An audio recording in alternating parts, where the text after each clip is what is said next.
అందరికీ నమస్కారం. నీట్ పరీక్ష పేపర్ లీకేజ్ వ్యవహారంలో దానికి నైతిక బాధ్యత వహించి కేంద్ర విద్యాశాఖ మంత్రి అయిన ధర్మేంద్ర ప్రధాన్ గారు రాజీనామా చేయడం జరిగింది. ఇది అతని రాజకీయ విలువలకు అద్దం పడుతూ ఉంది. మరి ఈ ఆంధ్రప్రదేశ్ రాష్ట్రంలో డిఎస్సిలో అక్రమాలు జరిగాయని సాక్ష్యాధారాలతో సహా ప్రజల ముందు వైఎస్ఆర్ కాంగ్రెస్ పార్టీ పెట్టడం జరిగింది.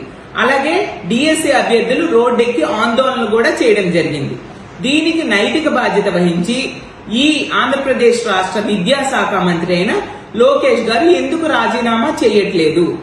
ఈ డిఎస్సి పరీక్ష విషయం తీసుకుంటే డిఎస్సి పరీక్ష పేపర్ తయారీ అనేది ఒక సంస్థ చేతిలో, అలాగే పరీక్ష నిర్వహణ అనేది మరో స్వాతంత్ర సంస్థ చేతిలో పెట్టాల్సిన బాధ్యత ప్రభుత్వం మీద ఉంటే రెండూ కూడా ఒకే అధికారి పరిధిలో పెట్టడం జరిగింది.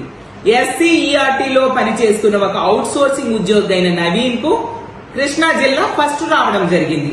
అంటే ఖచ్చితంగా పేపర్ లీకేజ్ జరిగింది అనేది స్పష్టమవుతూ ఉంది. అందువల్లనే నవీన్ ని కౌన్సిలింగ్ లో పక్కన పెట్టడం జరిగింది. అంతేకాకుండా స్పోర్ట్స్ కోటాలో తీసుకుంటే భారీగా అక్రమాలు జరిగాయి అనేది స్పష్టమైంది. ఎందుకంటే స్పోర్ట్స్ కోటాలో ఉద్యోగాలు భర్తీ చేయడం కోసం ఒక జీవోని ప్రభుత్వం రిలీజ్ చేసి ఆ స్పోర్ట్స్ కోటాలో ఉద్యోగాలు భర్తీ చేసేశాక ఆ జీవోను మార్చుతూ ఇంకొక జీవోను కూడా ఇవ్వడం జరిగింది. స్పోర్ట్స్ కోటాలో ఉద్యోగాలు భర్తీ చేయడంలో అవకతవకలు జరిగాయని ఆడియో కూడా రిలీజ్ అయిన పరిస్థితి మనం చూసాం. కానీ దీని మీద ఎటువంటి సిబిఐ ఎంక్వైరీ కూడా ప్రభుత్వం ఆదేశాలు ఇవ్వని పరిస్థితి మనం చూస్తూ ఉన్నాం. అలాగే తీసుకుంటే మేము అడుగుతూ ఉన్నాం, డిజిటల్ ఫోరెన్సిక్ ఆడిట్ జరిపించాలి అని. ఎందుకు మీరు జరిపించట్లేదు?